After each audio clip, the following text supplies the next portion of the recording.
స్టేడియంలు అన్ని మారుతున్నాయి. కాంస్య పథకం వస్తే కూడా పట్లు కొట్టే పరిస్థితి వచ్చింది అధ్యక్ష. క్రీడలకు ప్రాణమే కోచింగ్ వింగ్. సర్టిఫికేట్స్ వెరిఫికేషన్కి వచ్చేదాకా కూడా మాకు అది తెలియదు అసలు అసోసియేషన్ ఏంటి. పిల్లల దగ్గర నుంచి డబ్బులు వసూలు చేస్తే ఆ డబ్బులలోంచి జీతాలు ఇవ్వడం అనేటటువంటిది ఇంకా దయనీయం. ఈ పే అండ్ ప్లే విధానము రద్దు చేయాలి. క్రీడల్లో నూతన ఒరవడిని తెచ్చేందుకు తెలంగాణ సీఎం రేవంత్ రెడ్డి గారు 361 కోట్లు క్రీడలకు కేటాయించడం జరిగింది. అయితే ఇక్కడ క్రీడలు నిర్వీర్యం అయిపోయినాయంటూ, స్టేడియాలు తాగుబోతులకు అడ్డాలుగా నిలుస్తున్నాయంటూ గుర్తు చేస్తూ, క్రీడాకారులు పథకాలు సాధించాలంటే అది ప్రణాళికాబద్ధమైనటువంటి విధానాలు కావాలని చెప్పేసి 2 రోజుల క్రితమే శాట్ విసిఎండి సోనీ బాలాదేవి మరియు శాట్ చైర్మన్ శివసేనారెడ్డి గారిని అఫీషియల్ బృందాన్ని కూడా ప్యారిస్ ఒలింపిక్స్కు పంపించిండ్రు నివేదికలు తెప్పించుకోవడానికి.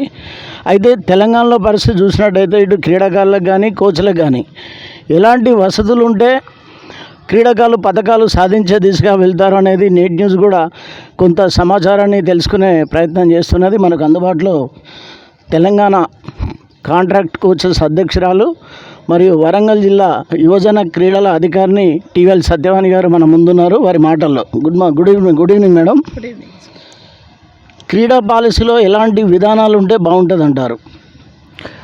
క్రీడా పాలసీ తెచ్చే ముందు మన తెలంగాణ రాష్ట్రంలో ఉన్నటువంటి ప్రస్తుత పరిస్థితులను అంచనా వేసుకుంటూ దానికి అనుగుణంగా ఎటువంటి స్ట్రాటజీస్ ద్వారా మనం కోచింగ్ని ఇంపార్ట్ చేస్తే బాగుంటుంది అనేటటువంటి ఆలోచనను దృష్టిలో పెట్టుకొని, అలాగే కింది స్థాయిలో పనిచేస్తున్నటువంటి కోచ్లు అలాగే అసోసియేషన్స్ కూడా ఏవైతే ఉన్నాయో వాళ్ళందరి యొక్క అభిప్రాయాలు సేకరణ చేసుకొని కన్స్ట్రక్టివ్గా ఒక ప్లాన్ ఉండడంతో పాటుగా ఈ కోచింగ్ విధానం సక్సెస్ కావాలంటే కన్స్ట్రక్టివ్గా రెసిడెన్షియల్ ప్యాటర్న్ లోపల మాత్రమే ఇది సాధ్యపడేటటువంటి అవకాశం ఉంది. కాబట్టి పాలసీలో ఎక్కువ అకాడమీలకు ఇంపార్టెన్స్ ఇస్తే కనుక మనం ముందు రాబోయే కాలంలో మంచి పర్ఫార్మెన్స్ ఇచ్చేటటువంటి క్రీడాకారులను తయారు చేసే అవకాశం ఉంటుంది. మేడం, ఇంకోటి చాలని జీతాలతో ఇటు ప్లేన్ పై కోచ్లు అనుకోండి, ఇంకోటి పర్మనెంట్ లేని కాంట్రాక్ట్ కోచెస్ రిటైర్మెంట్ దశకు కూడా వస్తున్నారు.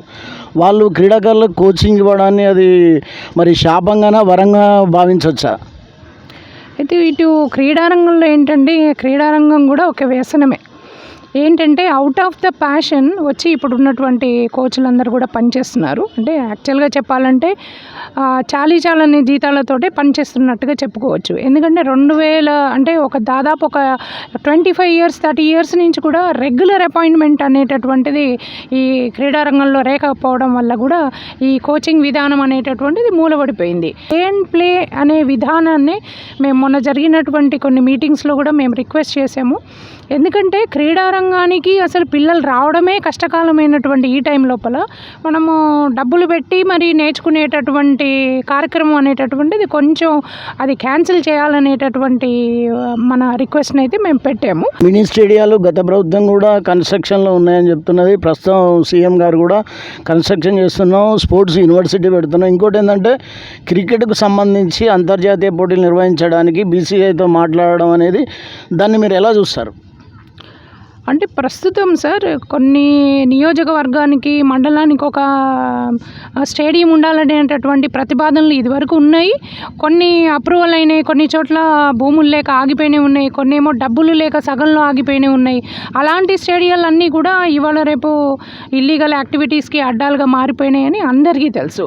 ఆర్థికంగా వనరులు కలిగినటువంటి ఆ స్వయం ప్రతిపత్తి కలిగినటువంటి సంస్థ బీసీసీఐ కాబట్టి ఇట్లాంటి వాటికి ఇన్ని ఎకరాలు ఇచ్చే బదులు ఇప్పుడు మనకు కొన్ని ఏరియాలలో మినీ స్టేడియాలు ప్రపోజ్ చేద్దామన్నా 5 ఎకరాలు 6 ఎకరాలు కూడా దొరకనటువంటి పరిస్థితులు ఉన్నాయి.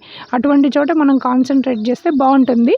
ఒకవేళ అటువంటి ప్రతిపాదనకు వెళ్ళినా కూడా రేపు వాళ్ళకి 50 ఎకరాలు ఇచ్చి వాళ్ళు స్టేడియాలు కట్టినా కూడా మరి ఆ స్టేడియం మీద వచ్చేటటువంటి అమౌంట్స్లోంచి అట్లీస్ట్ ఒక 50% శాట్స్కి ఇవ్వాలనేటటువంటి ఏమన్నా ఎంఓఐ ఉందనుకోండి, దాంతో కూడా మనం లబ్ధి పొంది దాన్ని బట్టి మిగతా క్రీడల్ని కూడా మరి బాగుపరిచేటటువంటి అవకాశం ఉంటుంది. క్రీడా అకాడమీలు ఎంతవరకు ఉపయోగపడతాయి? అసలు క్రీడాకారునికి ఎలాంటి వసతులు కల్పిస్తే పథకాలు సాధించే దిశగా వెళ్తారంటారు?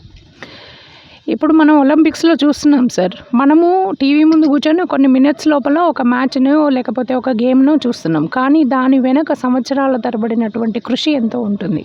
ఒక రెసిడెన్షియల్ ప్యాటర్న్ లోపల కోచింగ్ ఉంటేనే ఒక క్రీడాకారుడికి అందరూ ఏమనుకుంటారంటే కోచ్ పర్ఫెక్ట్గా కోచింగ్ ఇస్తే చాలు పర్ఫార్మెన్స్ పెరిగిపోతుంది అనుకుంటారు. కాదండి, పర్ఫార్మెన్స్ మీద అతను తినేటటువంటి తిండి, అతను తీసుకునేటటువంటి రెస్ట్, అతను ఉండేటటువంటి అట్మాస్ఫియర్, ఇవన్నీ కూడా ఎఫెక్ట్ అవుతాయి.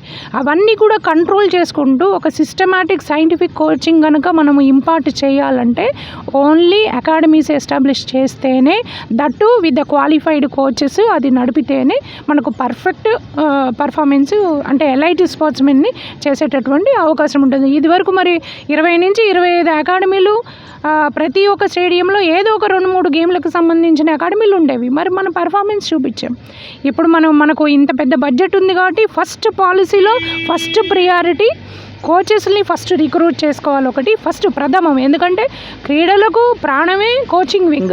మరి ఆ కోచింగ్ వింగ్ లేకుండా మనము మిగతా ఎంత మంచి పాలసీ ఎన్ని వేల కోట్లు ఇచ్చినట్టు కూడా దానికి సరైనటువంటి మన రిజల్ట్ చూడలేం. కాబట్టి first coaching wing, fresh recruitment ఇవన్నీ కంప్లీట్ అయిన తర్వాత మాత్రమే పాలసీ అనేటటువంటిది పర్ఫెక్ట్గా మనం ఇంప్లిమెంట్ చేయడానికి అవకాశాలు ఉంటాయి.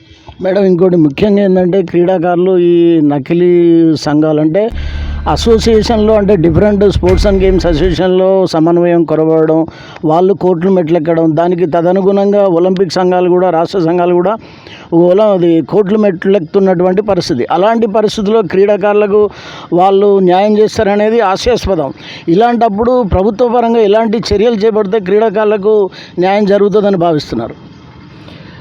నిజంగా తెలంగాణలో చూసుకుంటే సార్, అసోసియేషన్స్ పరంగా మనం కొంచెము లీగల్గా మనకు కంట్రోల్ తప్పినట్టుగానే ఉంది. ఎందుకంటే కోచింగ్ వింగ్లో ఉండి మేము అసోసియేషన్స్ ఏంటంటే మేమే బాధపడతాం ఎక్కువ కోచింగ్ వింగ్లో ఉన్నవాడు. ఎందుకంటే తయారు చేసినటువంటి పిల్లడు అసోసియేషన్స్ నిర్వహించేటటువంటి టోర్నమెంట్ల ద్వారానే ముందుకు వెళ్తాడు.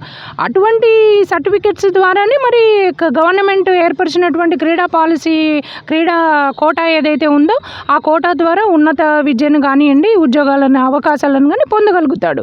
కానీ తల్లిదండ్రులు తమ ఇంట్రెస్ట్ని, తమ పిల్లవాడిని క్రీడారంగంలో అభివృద్ధి చేయాలనే తపనతోటి క్రీడారంగం దాకా తీసుకొచ్చినాక ఆ పిల్లవాడు సంవత్సరాల తరబడి క్రీడా రంగంలో రాణించడానికి తన కష్టాన్ని, తన ప్రతిభను పెట్టుబడి పెట్టినాక, ఆడి మెడల్స్ సాధించినాక అసలైన టైంకి వెళ్ళేసరికి ఈ సర్టిఫికేట్ పనికి రాదు అని అంటే కనుక ఎంత మనం లాస్ చేసినట్టు ఆ పిల్లవాడిని. 2-3 సంఘాలు ఏర్పడ్డప్పుడు ఇప్పుడు డైలమ్ అనేది క్రీడాకారులో ఏర్పడ్డది. ఇటు ఒలింపిక్ సంఘాలు కానీ అటు అసోసియేషన్స్ కానీ.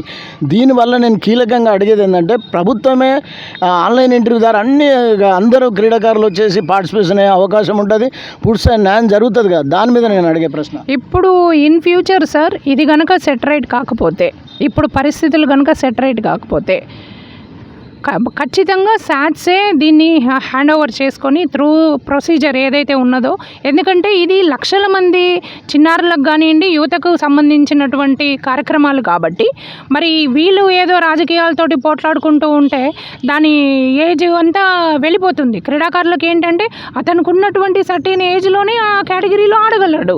ఒకసారి ఆ ఏజ్ దాటిపోయిందంటే అందులో పార్టిసిపేట్ చేసే అవకాశం కోల్పోతాడు. ఇవన్నిటిని బేరీజ్ వేసుకుంటూ ఖచ్చితంగా గవర్నమెంట్ టేకప్ చేస్తుంది సార్. ఎందుకంటే ఇటువైపు కూడా అబ్జర్వ్ చేస్తున్నారు, అసోసియేషన్స్ ఎందుకు సిస్టమేటిక్గా రాలేకపోతున్నారు, మనం అవకాశం ఇచ్చినా కూడా కోడ్ని ఎందుకు పాటించట్లేదు, ఈ రాజకీయాల వల్ల మన పిల్లల భవిష్యత్తు పాడవుతుంది అనే ఆలోచన లోపల ఇప్పుడు వచ్చారు. కాబట్టి మీరు చెప్పినట్టుగా కోడ్ కంపల్సరీ ఇక్కడ ఇంప్లిమెంట్ అయ్యేలాగా చూస్తేనే ముందు భవిష్యత్తు, క్రీడారంగ భవిష్యత్తు బాగుంటుంది. ఏది ఏమైనప్పటికీ కోచ్లు అనేది ముఖ్యం. ఎన్ని స్టేడియాలు కట్టినా, ఎన్ని అంతర్జాతీయ స్టేడియాలు నిర్మించినా కూడా కోచ్ల ప్రక్షాళన, ఫస్ట్ కోచ్లు నిర్మించుకునేది ఇది అపాయింట్ చేసుకునే పరిస్థితి అయితే రావాలి. రెండోది ఏంటంటే అకాడమీలో పూర్తి స్థాయి శిక్షణ అనేది ఉంటుంది కాబట్టి క్రీడాకారునికి అకాడమీలు మాత్రం ఎంతో కీలకంగా పనిచేస్తాయని చెప్తున్నారు. మరి ముఖ్యంగా ఏంటంటే ఇలాంటి నకిలీ సంఘాలు, ఇటు అసోసియేషన్ కానీ ఒలింపిక్ సంఘాల వల్ల కొట్టుమిట్టాడుతున్న పరిస్థితిలో చివరిగా ప్రభుత్వం ఆలోచించాల్సింది ఏంటంటే వాళ్ళు సుమటకంటే వాళ్ళు అక్యుపై చేసుకొని ఆన్లైన్ ఎంట్రీ ద్వారానే చేసినట్లయితే క్రీడలకు పూర్తి న్యాయం కలుగుతుందని చెప్పేసి డివైఎస్ఓ సత్యవాణి గారు చెప్తున్నటువంటి పరిస్థితి.